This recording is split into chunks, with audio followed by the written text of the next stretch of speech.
sudah menghalalkan Allah Subhanahu Biribadihi untuk seluruh hambanya.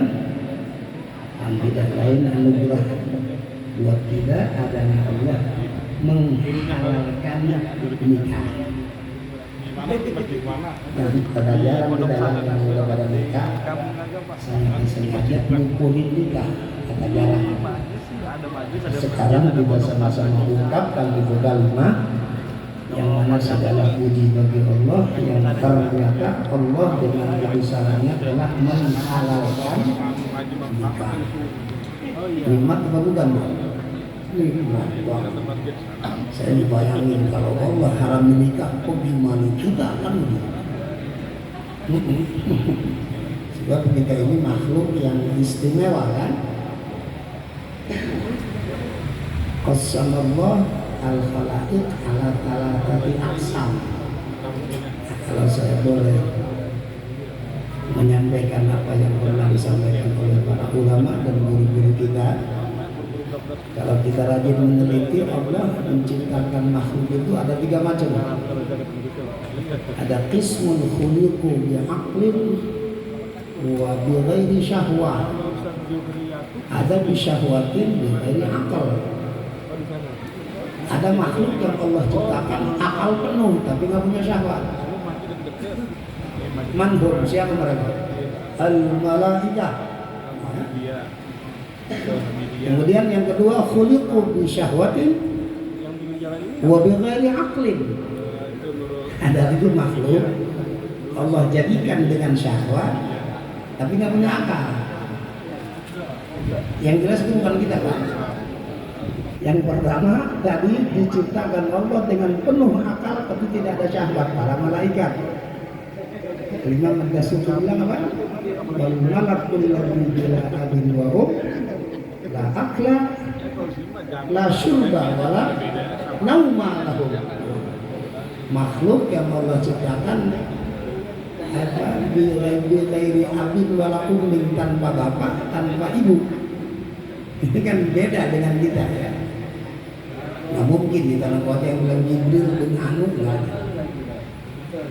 Sebab malaikat Allah ciptakan bila ab wala yang Allahumma min nur ya. La akla ini mewahan kita. Malaikat walaupun mewah juga la akla. Nggak pernah kena manggis. Anggung segala macam gitu kan. Wala syurba nggak mau itu yang minum, bahkan wala nauma lahum, dan bagi mereka tidak ada yang namanya tidur. Itu para malaikat yang tentunya kita mohon kepada Allah Subhanahu agar seluruh malaikat yang sudah Allah ciptakan sama-sama mendapat rahmat dan salam dari Allah Subhanahu wa taala. Ada lagi bisyahwah wa bighairi aqal, dengan syahwat tapi tidak ada. Insyaallah kita ketemu dagingnya ya. Kambing, kebo, ayam dan segala macam Allah ciptakan tanpa adanya akal tapi syahwat penuh. Nah, ini yang ketiga bagian kita tuh.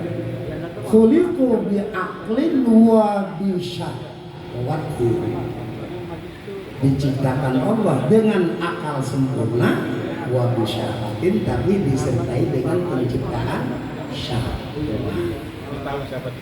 Faman ghalabat syahwatuhu aqlahu fahuwa minal hayawan. Ini yang kelihatan. Wa man ghalaba aqluhu syahwatahu fahuwa minal malaikah. Luar biasa ya. Manusia bisa sejajar dengan malaikat, dan kadang-kadang manusia kagak beda sama hayawanat. Tinggal kita mau milih, mau ke golongan malaikat apa mau ke golongan binatang. Kalau kita kepengen termasuk para malaikat, sejajar dengan para malaikat, jadilah manusia yang akalnya hanya ngalahin syahwat. Jatuh, ya. Tapi sebaliknya kalau ada manusia syahwatnya bisa ngalahin akal, ya sama apa? Sama kebo, nggak ada bedanya. Ini kalau subuh kira-kira kebo denger azan nggak? Dengar. Sama kan sama kita, cuma bedanya kalau kita masjid kebo mah tetap di kandang. Ya, kalau ada orang sekarang tetap di kandang denger azan sama yang di kandang. Ya? Alhamdulillah, karena kita kepengen sejajar dengan para malaikat. Kalau paling tidak dalam rahmat, dalam kasih sayang Allah, maka kita harus berusaha mengalahkan syahwat kita dengan akal sehat ini. Coba kalau pada saluran syahwat ini supaya tersalur dengan baik, maka ahallallahun nikah. Keluar min ayatihi an khalaqalakum min azwajikum an khalaqalakum min anfusikum azwajan litaskunu ilaiha. Lebih dari itu, wa ja'ala bainakum mawaddatan wa rahmah. Ya, 7 ayat. Inna fi dzalika la ayatin liqaumin yatafakkarun. Min ayatihi, kita sudah pada ngaji nahu. Min litab'id, dari sekian banyak kebesaran Allah. Pengantin terutama nih, Rasulullah SAW. Adanya nikah itu min ayatihi, dari sekian banyak kebesaran Allah. Makanya bagi orang yang udah kawin, zikir ke Allahnya kudu lebih banyak dari yang belum nikah. Yang belum nikah mah belum tahu kebesaran Allah yang ada di nikah. Yang udah nikah, apalagi cerita begini, udah bawa pelur, kita menikmati nikah udah. Insya Allah. Saya kepengen bapak-bapak, karena ini kebesaran Allah, sekaligus kita bisa katakan sebagian daripada nikmat Allah. Kalau bicara nikmat, siapa di antara kita yang merasa cukup aja dengan nikmat yang ada? Apalagi merasa lebih? Ini ada kan? Rata-rata walaupun orang sudah dikasih cukup sama Allah, tetap aja yang namanya nikmat minta tambah dari Allah. Bisa kasih gambaran dah yang sesuai sama politik. Jokowi udah 2 periode. Ini contoh, ini bukan apa politik. Udah 2 periode, tapi dia berusaha pengen 3 periode. Jadi kan enak saya jadi presiden. Kalau berhasil 3 periode, berusaha untuk memperpanjang masa jabatan. Kagak hasil juga, si Gibran gitu. Anak-anak bilang Gibran tuh giliran berantakan aja tuh. Itu tanda ya, bahwa orang normal itu selalu minta tambahan dari Allah. Termasuk kita punya saudara Ahmad Saifullah. Yakinlah sama Abah ya, pengen ditambah mau. Cuman kadang-kadang kita suka salah kaprah, ngomong pengen ditambah, tapi kerjaan pengen kayak dikurangin. Ini yang saya ingetin ya. Bapak-bapak, walaupun nggak melihat saya mau nanya, pengen dengar suaranya. Itu nikmat mendingan ditambah apa mendingan dikurangin? Jawab. Ya udah, tapi jangan emosi jawabnya. Jadi tambahlah.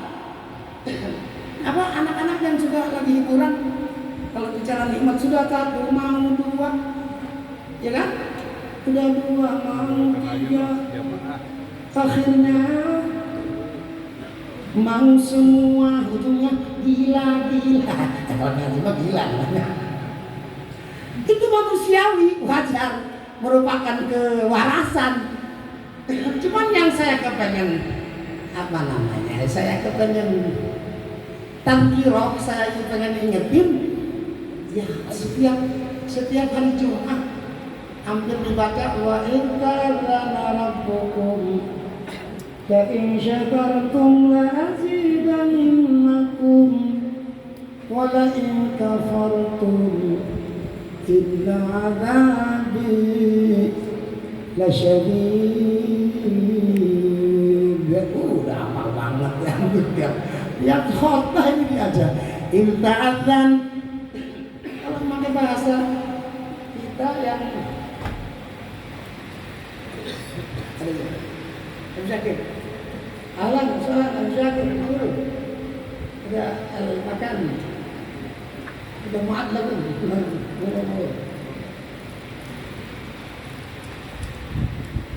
alam, justru, ini semua anak, saya ya,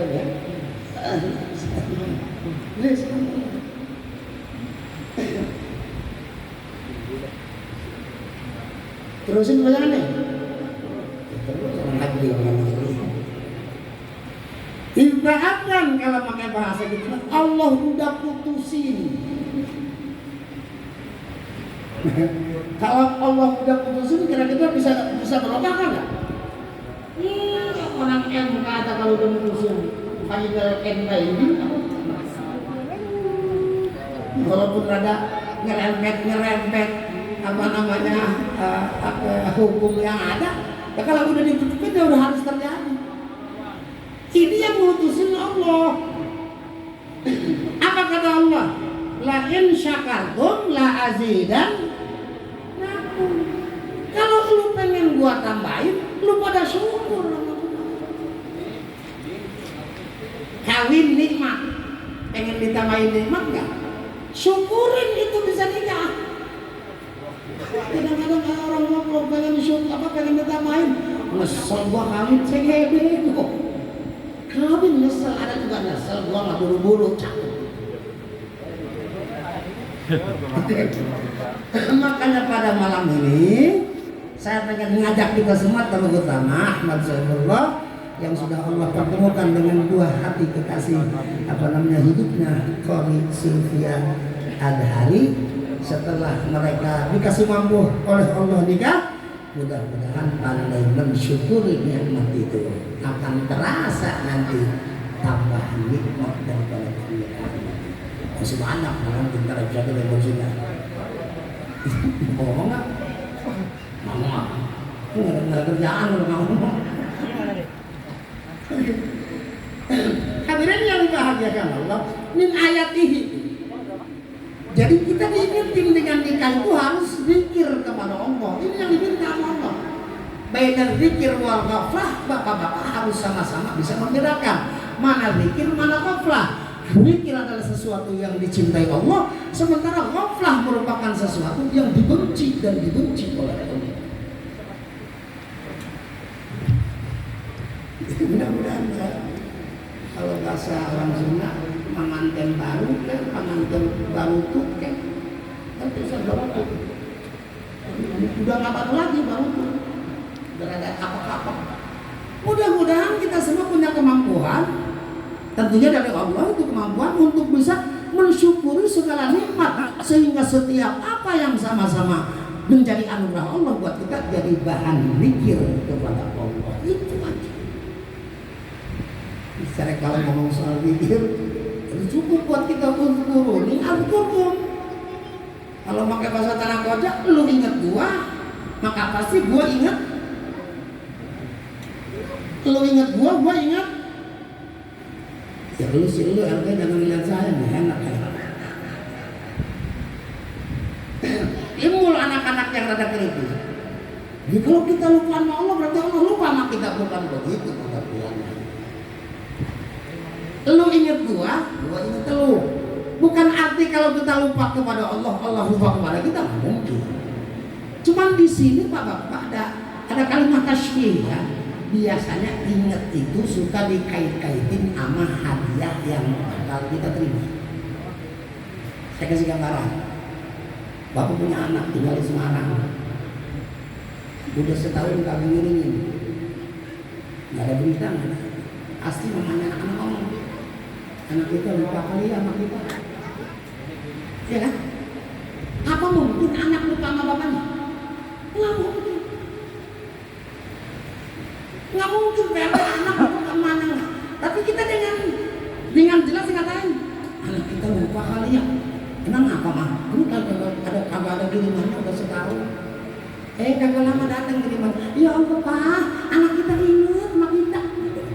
Itu cuma hadiahnya. Jelas ini tasbih, perumpamaan jelas ya.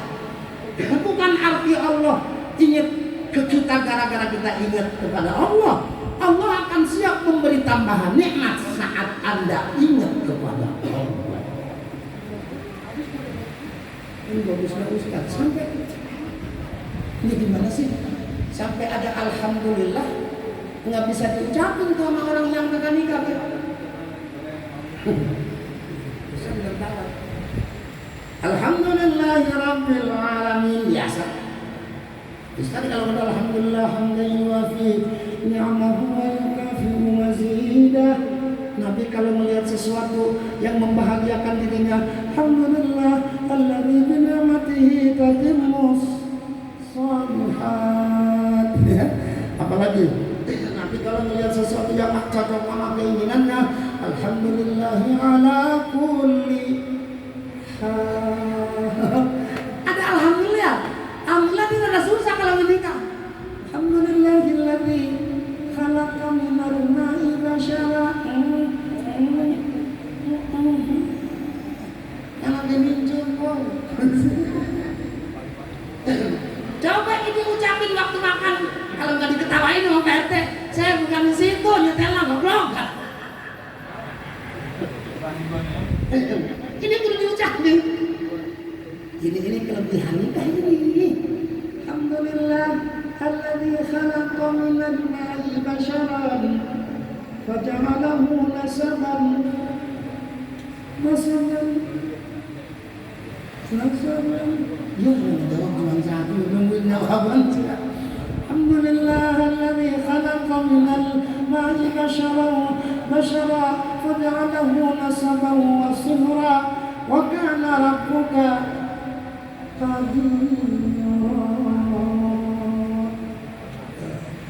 mertuanya juga kalau saya tanya pasti bingung. Di mana itu diucapinnya? Waktu makan? Enggak. Keluar dari kamar mandi? Enggak. Apa waktu bangun tidur? Enggak. Udah ketebak?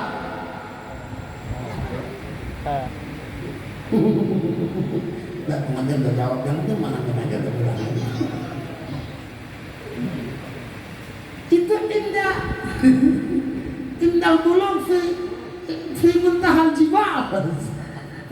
Saat berada di puncak terpuncak Kalimantan. Puncak mana? Puncak gunung yang kagak ada nama-nama. Sebab namanya kebanyakan gunungnya. Allah. Kalau kita nggak sama-sama mempelajari semua itu nggak mungkin ketemu itu berangkat la in syakartum la azidannakum. Rata-rata kamu yang saya tanya lu waktu nikah baca nggak itu? Waduh, ya. Makanya para hadirin dalam kesempatan yang mulia ini kalau pengen mendapat tambahan nikmat syukur.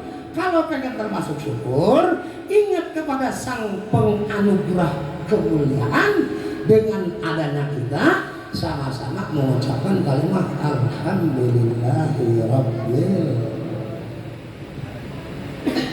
Bapak Ibu ingetin waktu maulid, laqad kana lakum fi Rasulillah uswatun hasanah.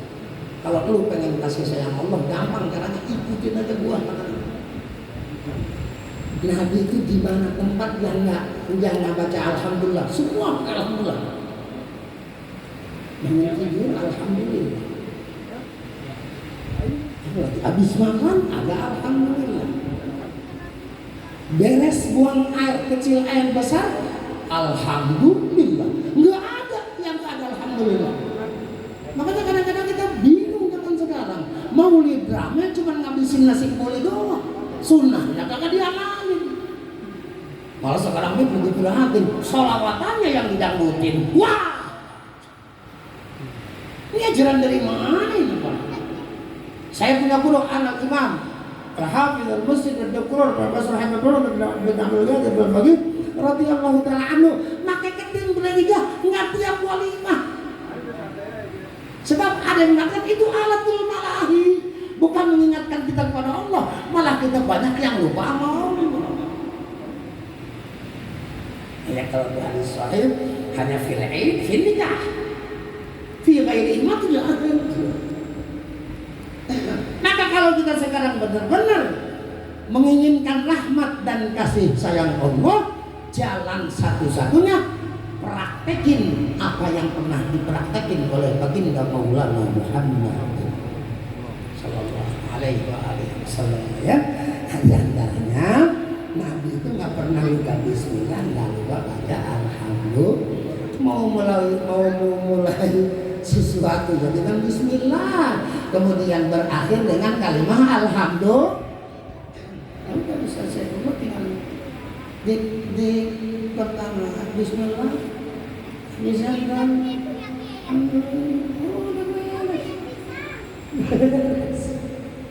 jadi saya minta bismillah itu harus sama-sama kita aplikasikan dalam hidup. Bismillah dengan nama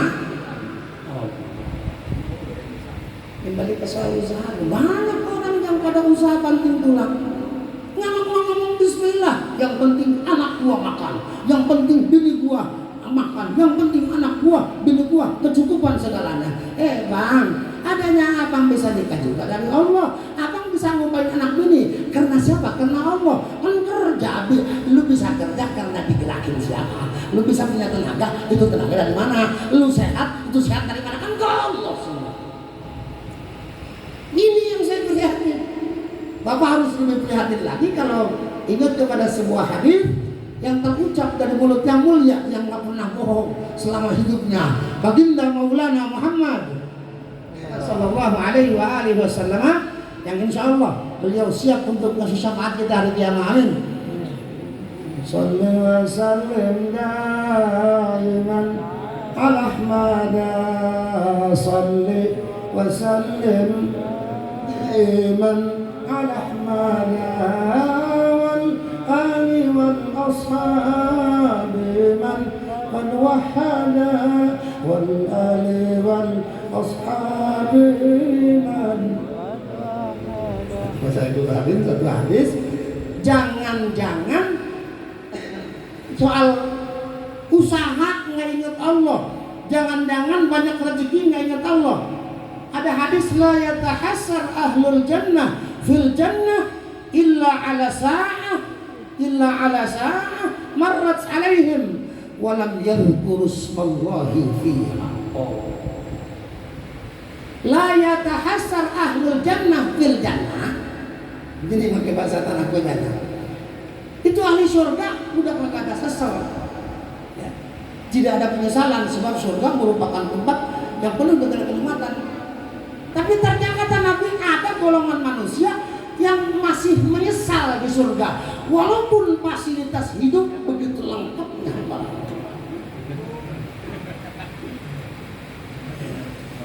Kalau kita bicara surga, subhanallah ya.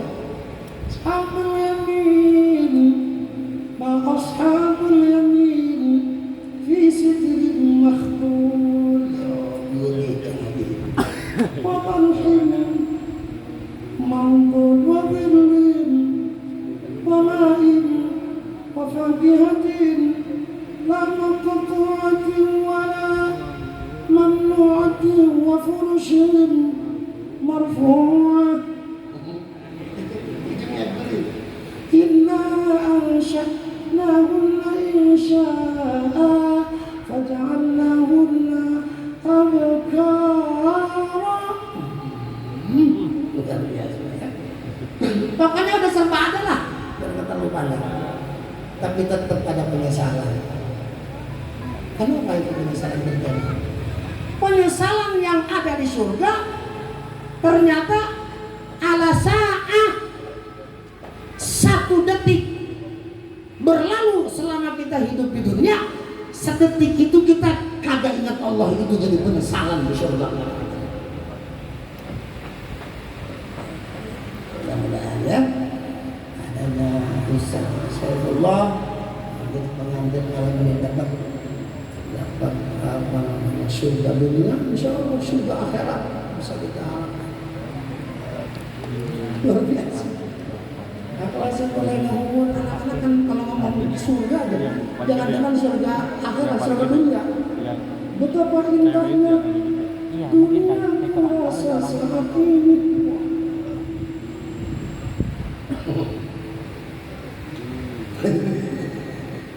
Ada yang itu kesana. Puji pelukannya, puji jiwa. Wow. Tapi saya bukan ingetin itu. Nikmat dunia udah sedih gitu. Apalagi nikmat surga. Yuk kita sama-sama tertarik dengan surga. Jangan sampai kita ngomong surga nggak pernah tertarik. Ngomong neraka nggak pernah takut. Kata Syekh Nawawi itu min alamatul qaswatil qalb. Hati kalau udah atos, apa itu atos? Oh, keras, diceritain surga nggak kebayang. Nah, biasa-biasa aja. Kayak juga belum pernah ke sono, kan kurang aja. Nah, kalau saya balikin, kalau gue udah ke sono mau ngapain, gue bukan apa lagi. Ini kan kurang ajar sama Allah, kurang ajar sama Rasul. Diceritain surga, Allah begitu serius cuma menceritakan surga, begitu serius menceritakan neraka. Kita sebagai hambanya, surga mulu belum tentu. Ya kalau gua belum tentu, apalagi lu kan gitu.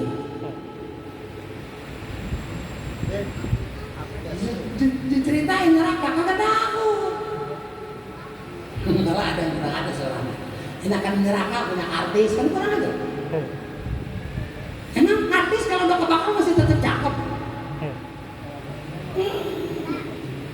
Min alamah qaswatil qalb. Tanda hati mati, tanda hati apa namanya keras. Diceritain surga nggak tertarik, diceritain neraka nggak takut. Bahayanya kalau hati udah keras. Ingat kata-kata seorang alim yang sempat saat hidupnya mengarang satu kitab namanya Az-Zubat, Syekh Ahmad Ibn Ruslan namanya, rahimahullah, insyaallah. Beliau apa? Fasyahwatun nafsi ma'adzunubi mujibatani qaswat al-qulubi. Oh, ini.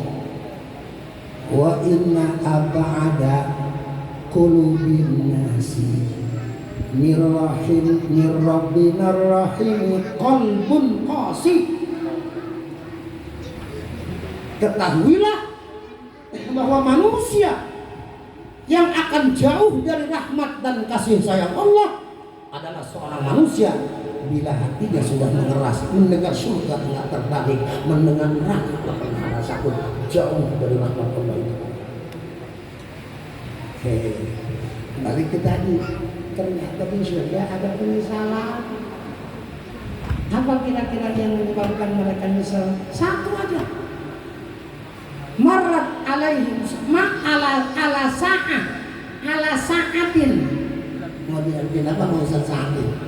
Kalau saya ada detik lah dia mati.